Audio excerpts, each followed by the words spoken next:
Swiggy से cold drink कैसे order करें। आप स्विगी से कोल्ड ड्रिंक ऑर्डर करना चाहते हो तो इस वीडियो को पूरा देखना। इसके लिए स्विगी ओपन करना है और सबसे पहले आपको अपना एड्रेस ऐड करना है। एड्रेस ऐड करने के बाद सर्च ऑप्शन शो होगा, इस पर क्लिक करना है एंड यहाँ पर कोल्ड ड्रिंक टाइप करना है। फिर टाइप करने के बाद नीचे मल्टीपल टाइप के कोल्ड ड्रिंक सजेस्ट होंगे, तो आपको इनमें से जो ऑर्डर करना है उस पर क्लिक करना है।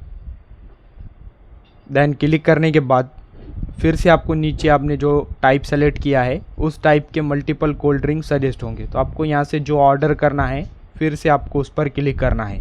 देन क्लिक करने के बाद यहाँ ऐड ऑप्शन आएगा, ऐड पर क्लिक करना है।